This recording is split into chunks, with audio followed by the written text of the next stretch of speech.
You think you know people. You think you can spot a liar, sense a threat, read a room before it turns against you. That belief is the most dangerous thing you carry, because the truth about human nature isn't hiding in some secret file or locked away in a psychologist's office. It's sitting right in front of you, every single day, disguised as normal behavior. And you've been trained, since childhood, to look away from it. Here's what nobody wants to admit.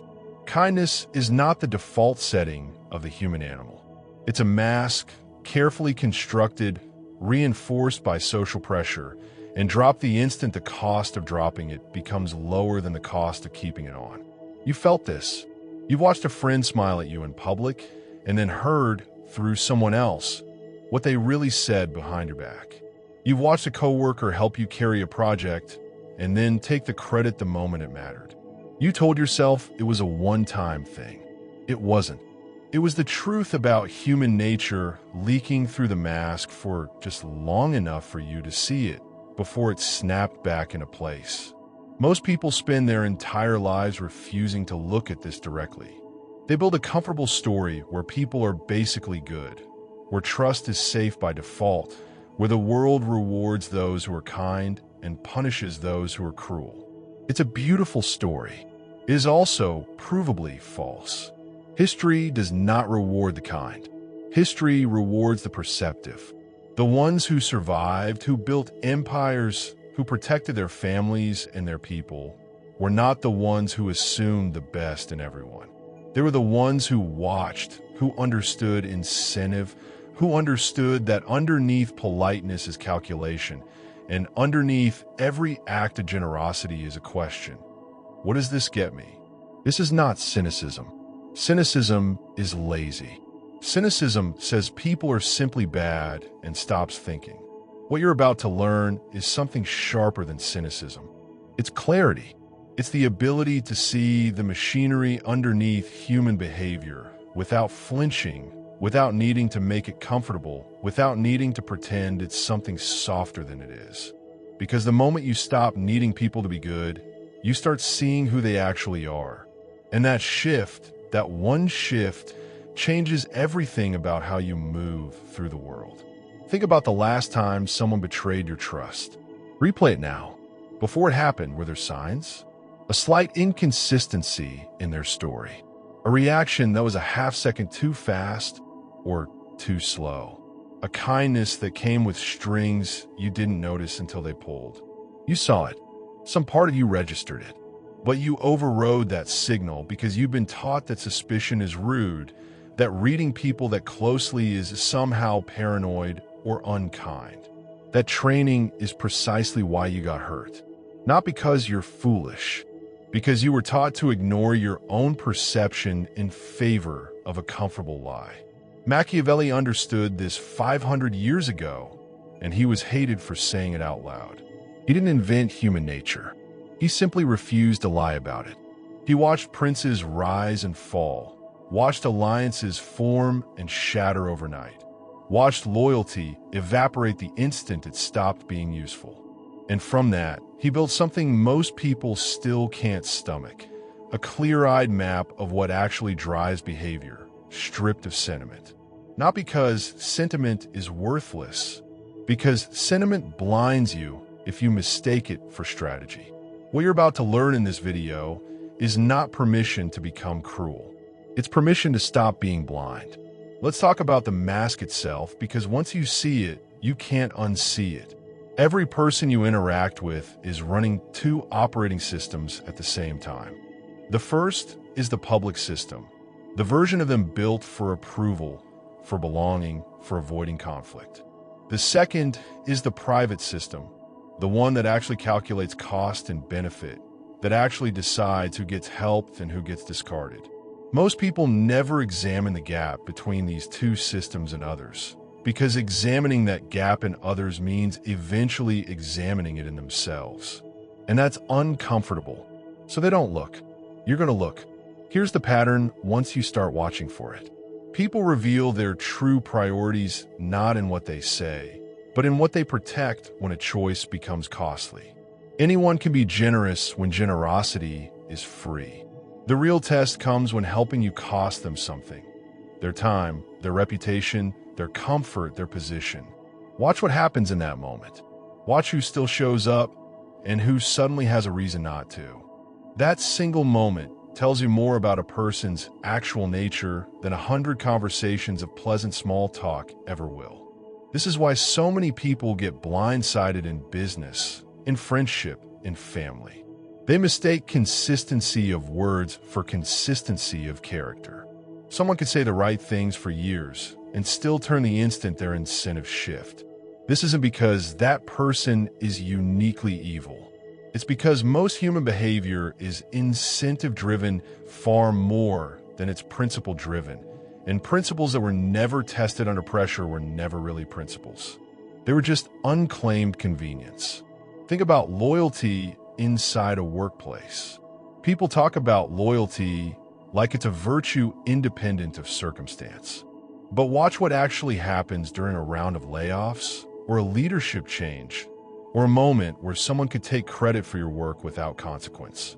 The mask comes off fast, not because everyone is a villain, but because the pressure reveals what was always underneath the performance. Machiavelli's insight here is brutal but precise. Men will more quickly forget the death of a father than the loss of an inheritance. It's not that people don't feel grief. It's that self-interest sits closer to the surface than most people are willing to admit, even to themselves. Here's the part that separates the people who get repeatedly used from the people who move through life with real power. Understanding this isn't about becoming heartless. It's about removing the blindfold. When you stop assuming good intentions as a default, you stop being shocked by betrayal, because you saw the conditions for it forming long before it happened.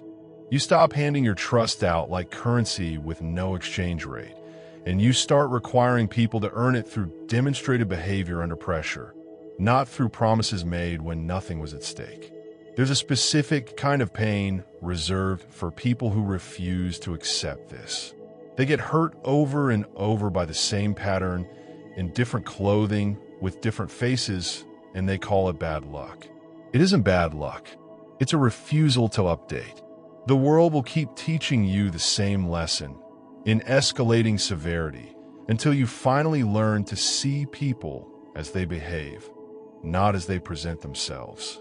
And the sooner you accept that, the sooner the pain stops being a surprise and starts being information you can actually use. This is where most self-help content stops. It tells you to protect your energy, to set boundaries, to trust your gut. Vague, comfortable, ultimately useless advice. What you actually need is sharper than that. You need to understand the mechanics of why people behave the way they do under pressure, so you can predict it before it costs you anything. So let's get into the mechanics, because vague awareness isn't enough. You need a framework. Human behavior, stripped down to its actual drivers, runs on three currencies: status, security, and belonging. Almost every action a person takes, no matter how it's dressed up in language about values or friendship or love, is ultimately an attempt to protect or increase their position in one of these three currencies. Once you understand which currency someone is optimizing for, their behavior stops looking random. It starts looking obvious, almost predictable, like watching a machine execute code it doesn't know it's running. Status is the need to be seen as valuable, competent, superior, or important relative to others. Watch how people react when their competence is questioned in front of others, even gently. The disproportionate defensiveness you see isn't about the specific criticism. It's a status threat, and status threats trigger a reaction wildly out of proportion to the actual stakes of the conversation. Once you see this, you stop taking that defensiveness personally. You recognize it for what it is: a person protecting a currency they believe is under attack. Security is the need to feel safe from loss, whether that's financial loss, loss of position, or loss of control. This is why people cling to bad jobs, bad relationships, and bad decisions long after logic says they should walk away. The fear of losing what they have outweighs the potential of what they could gain. Understanding this currency lets you predict resistance to change in almost anyone. It's never really about the specific thing you're proposing. It's about what they perceive themselves losing by agreeing to it. Belonging is the need to remain inside the tribe, whatever that tribe is: family, friend group, company culture, ideology. This is the currency most people underestimate because it operates silently beneath conscious thought. People will betray their own stated values to remain inside a group that offers them belonging. They will stay quiet when they should speak, agree when they should push back, and abandon someone who's been cast out. Not because they don't see the injustice, but because the cost of standing alone against the group feels more dangerous than the injustice itself. Here's where this becomes genuinely useful to you.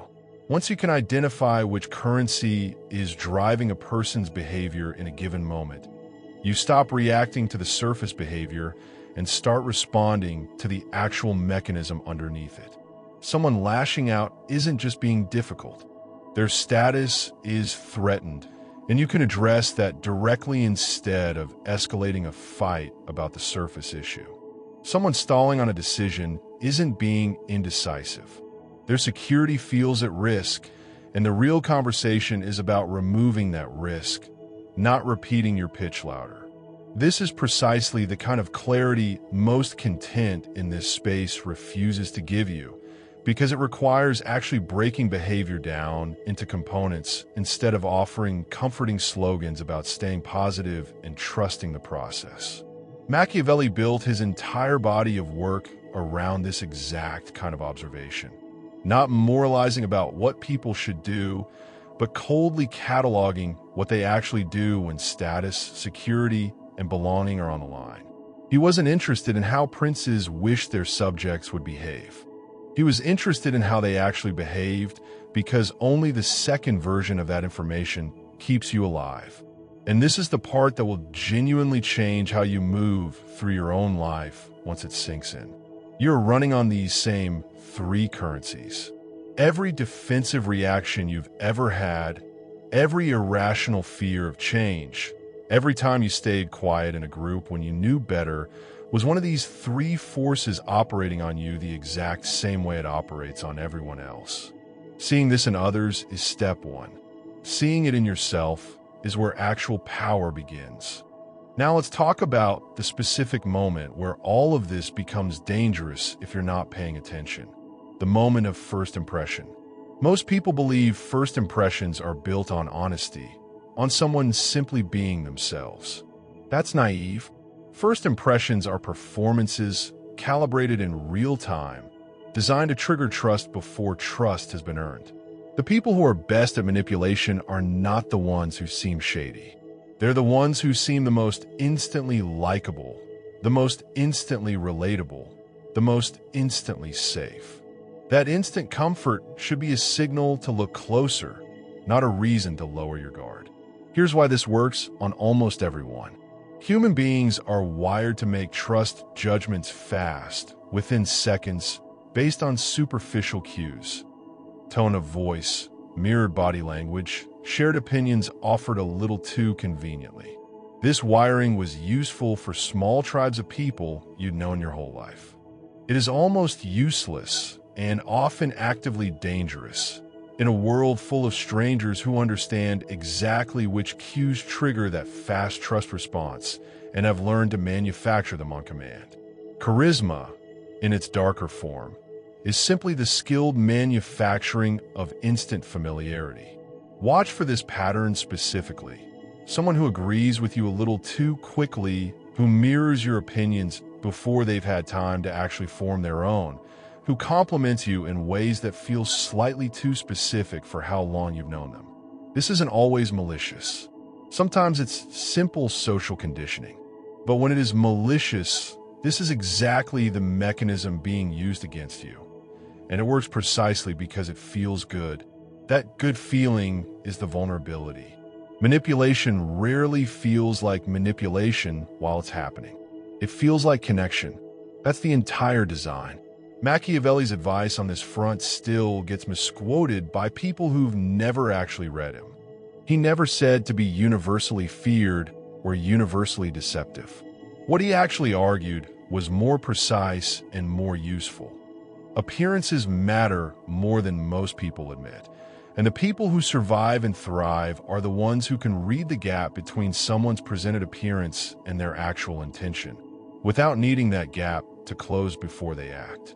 Waiting for someone to prove their true intentions before protecting yourself is how people end up exploited. By the time the mask slips, the damage is frequently already done.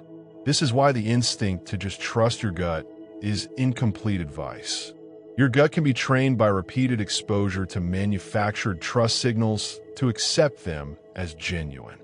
This is precisely how skilled manipulators operate over long periods, in relationships, in workplaces, in friend groups. Not through one dramatic act of deception, but through a slow, patient calibration of your trust response, so that by the time something goes wrong, you've already been conditioned to give them the benefit of the doubt. So what do you actually do with this? You slow down the trust timeline deliberately. You treat instant rapport as data, not as proof. You notice when someone's story about themselves conveniently aligns with exactly what you want to hear, and you ask why that alignment feels so seamless. You watch for consistency, not across one conversation, but across contexts. How someone treats people who can do nothing for them. How someone behaves when they think no one of consequence is watching. These are the tests that manufactured charm cannot pass, because manufacturing charm takes effort, and effort reveals itself over time. In the small inconsistencies, most people are too polite or too eager for connection to notice. This is not about becoming isolated or trusting no one. It's about earning the right to your trust the same way you'd want someone to earn the right to theirs, through demonstrated behavior across time and pressure, not through the first few minutes of a conversation that felt unusually easy. Let's talk about something almost no one addresses directly: the danger of being too good. Not morally good in some abstract sense, but functionally, strategically too kind, too available, too forgiving, in a world that quietly punishes exactly those traits.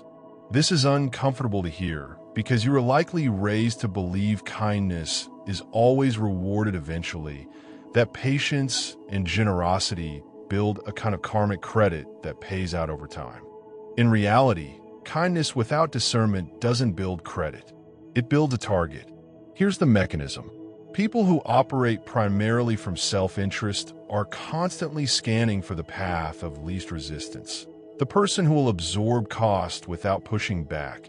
The relationship where boundaries are soft enough to be quietly expanded. Excessive kindness, the kind offered without conditions, without limits, without any cost to the person receiving it, signals exactly the kind of low resistance. It's not that kindness itself is the problem. It's that kindness offered without boundaries reads, to a certain kind of person, as an invitation. Think about the people in your life who give endlessly and receive almost nothing back in return. Watch closely and you'll notice a pattern. It's rarely random who ends up in that position. It's consistently the person who has demonstrated again and again that their kindness comes with no consequences attached for those who take advantage of it. Other people, consciously or not, learn this about them the way water learns the shape of a container. They don't necessarily plan to exploit it. They simply flow toward the path that costs them the least. And that path is the person who never pushes back. Machiavelli's insight here cuts directly against the comfortable modern narrative around kindness as an unconditional virtue. He argued, correctly, that a leader who is only loved and never feared eventually loses the ability to enforce anything, because people comply with those they respect and fear consequences from far more reliably than they comply with those they simply like. This doesn't mean cruelty. It means consequence. It means the people around you need to know, through demonstrated behavior, that crossing a line with you actually costs something. Remove that knowledge entirely, and you remove the only mechanism that makes your kindness sustainable. This shows up everywhere, not just in dramatic betrayals, but in small daily erosions. The coworker who keeps asking for one more favor because the first 10 never had a cost. The friend who cancels on you repeatedly because you've never once made your time feel valuable enough to protect. The family member who speaks to you in a way they would never speak to someone who might actually push back. None of these people necessarily think of themselves as taking advantage. They've simply learned through your own conditioning of them exactly how far they can go. Here's the shift that changes this pattern permanently. Kindness needs a spine behind it to remain kindness instead of becoming a liability. This means being willing to let a consequence land instead of absorbing it for someone else. It means being willing to be disliked in the short term by someone whose approval was only ever available because you never asked anything of them. It means understanding that the version of you who says no occasionally, who lets discomfort exist instead of rushing to smooth it over, is not a crueler version of you. It's a more sustainable one. And paradoxically, it's the version of you that earns far more genuine respect than the one who could always be counted on to absorb whatever cost was placed on them. This is not a call to become cold. It's a call to stop mistaking self-erasure for virtue, because the people who actually deserve your kindness will not be repelled by you having limits. Only the people who are quietly benefiting from you having none will be.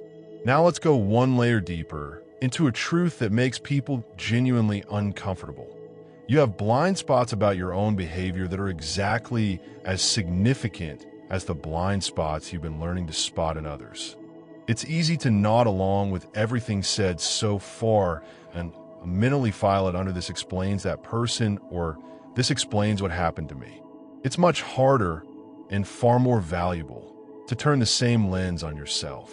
Ask yourself honestly, when was the last time you performed kindness you didn't fully feel because the social cost of not performing it felt too high?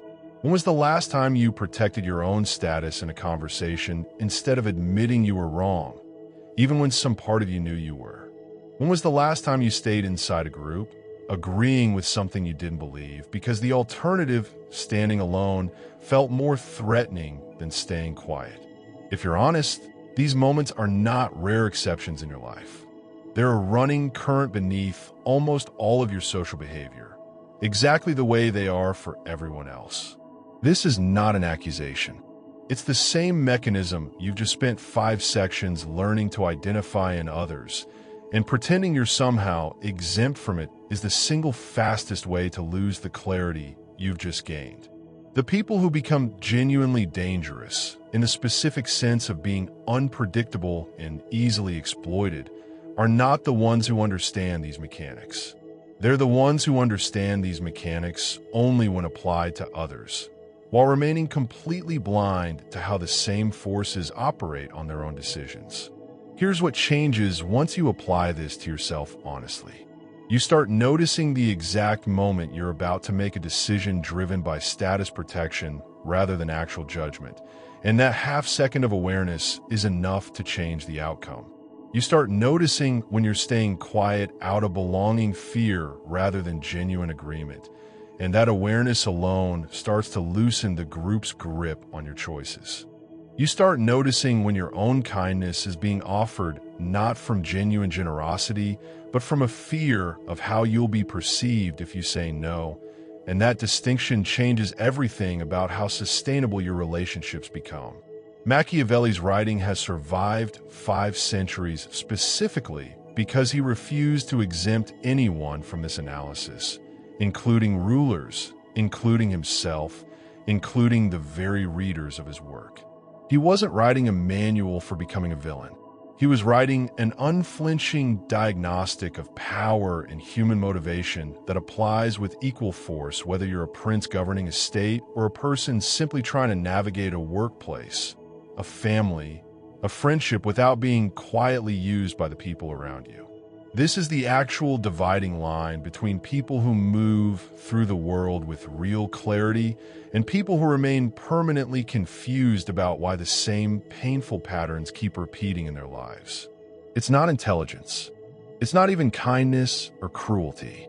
It's willingness to look directly at mechanism in others and in yourself without needing to soften it into something more comfortable. The moment you stop needing your own motives to be purer than everyone else's, you gain the ability to actually correct the parts of your behavior that have been quietly working against you for years.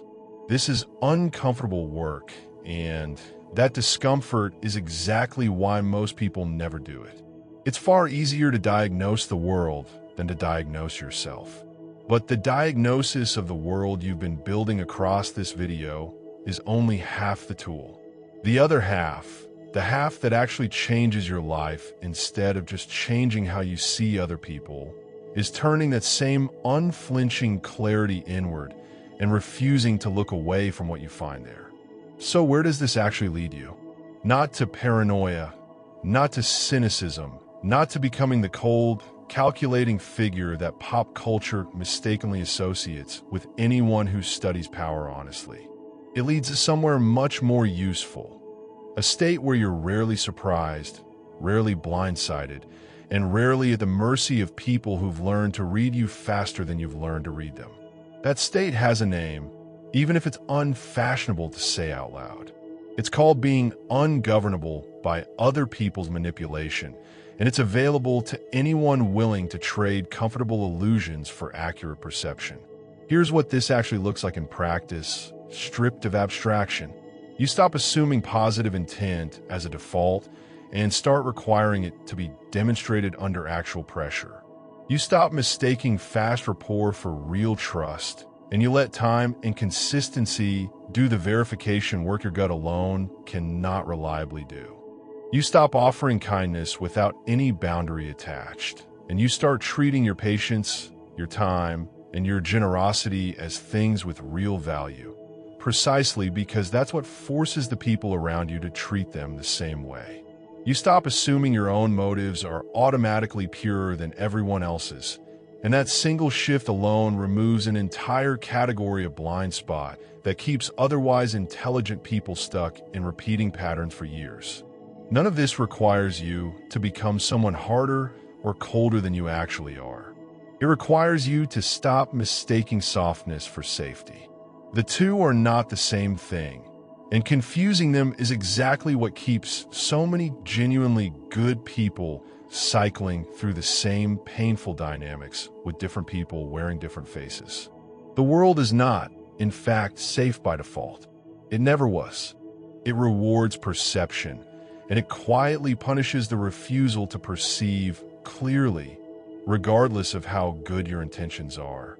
This is precisely why Machiavelli's work still gets read, still gets fought over, still gets banned and rediscovered every generation, 500 years after it was written.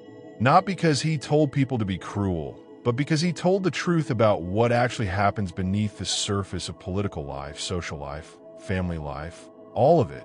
And truth like that doesn't age. Comfortable illusions age. Comfortable illusions get replaced with newer, shinier illusions every decade. Accurate observation about how status, security, and belonging drive nearly all human behavior does not go out of date because human nature itself has not meaningfully changed in the time since he wrote it down. Here's the final piece of this, and it's the part most people miss entirely. Understanding all of this is not the finish line. Applying it consistently, especially to yourself, especially in the moments when it would be easier to look away, is the actual work. Anyone can watch a video like this and nod along, feeling briefly smarter, briefly more awake to the mechanics of the people around them. Far fewer people will actually change how they operate because of it. Far fewer will actually start requiring demonstrated trust instead of assumed trust. Start protecting their kindness with real boundaries. Start noticing their own status defense and belonging fear in real time instead of only recognizing it in hindsight. That gap between understanding this and actually living differently because of it is where almost everyone gets stuck. Not because the ideas are too complicated. They're not. Because living this way requires tolerating short-term discomfort. The discomfort of disappointing someone, of being disliked briefly, of sitting with suspicion instead of rushing to resolve it with premature trust in exchange for a kind of long-term clarity and stability that almost nothing else can offer you. Most people choose the short-term comfort every time. The ones who don't are the ones who stop getting blindsided. So here's what you actually do with everything you've just absorbed. Not tomorrow, not when things settle down, but starting with the very next interaction where you feel that familiar pull to trust too quickly, to give too freely, to stay quiet, to preserve the peace. You pause. You let the moment breathe instead of rushing to fill it with the comfortable version of events. That pause is where everything changes. That half second of hesitation, where you actually observe instead of assume, is the entire skill this video has been building toward. Start small. The next time someone offers you rapid, effortless rapport, resist the urge to immediately reciprocate with the same depth of trust. Not because they're necessarily manipulating you, but because you no longer need to know that in advance. You can simply wait and watch how they behave when something actually costs them. The next time you feel the urge to say yes to something that quietly drains you, because saying no feels rude or cold, pause and ask yourself honestly whether that yes is coming from generosity or from fear of how you'll be perceived. That distinction alone will save you years of resentment you haven't even accumulated yet. Watch the people around you the way Machiavelli watched the courts and kingdoms of his time. Not with hatred, not with suspicion for its own sake, but with the calm, unblinking attention of someone who has decided that accurate perception matters more than comfortable assumption. Watch what people protect when something costs them. Watch how they treat people who can offer them nothing. Watch what happens to their kindness, their loyalty, their stated values, the moment real pressure is applied. This is not cynicism. This is simply paying attention to information that was always available. Information most people have been trained their entire lives to politely ignore. And turn that same attention inward, relentlessly, because the version of you that only diagnoses other people while remaining blind to their own status defense, their own belonging fear, their own performed kindness, has not actually learned anything from this video. They've simply found a new way to feel superior while making all the same mistakes. Real power, the kind that actually holds up under pressure, comes from being willing to see your own machinery as clearly as you see everyone else's and adjusting accordingly, even when that adjustment is uncomfortable, even when it means admitting you've been operating on autopilot in ways you didn't want to notice. None of this makes you cold. None of this makes you someone who trusts no one and connects with nothing. If anything, it makes your trust, once given, actually mean something because it was earned rather than assumed, tested rather than performed. It makes your kindness sustainable instead of exploitable because it finally comes with a spine attached. It makes your relationships, the ones that survive this shift, deeper and more honest than the ones built on convenient illusions ever were. Because the people who remain in your life after you stop being an easy target are the ones who were never there to exploit you in the first place. The dangerous truth about human nature was never meant to make you afraid of people. It was meant to wake you up to how the world actually works, so you stop being the one repeatedly surprised by it. Machiavelli didn't write for people who wanted to stay comfortable. He wrote for people who wanted to survive, to lead, to move through a world of competing interests with clear eyes instead of a blindfold. That's the choice in front of you now. Stay comfortable and keep getting blindsided, or stay clear-eyed and finally stop being surprised by the people around you. If this opened your eyes to how people really operate, if this hits something in you, don't scroll away from it. Subscribe because the next video goes even deeper into the parts of Machiavelli's philosophy nobody else on this platform is willing to say out loud.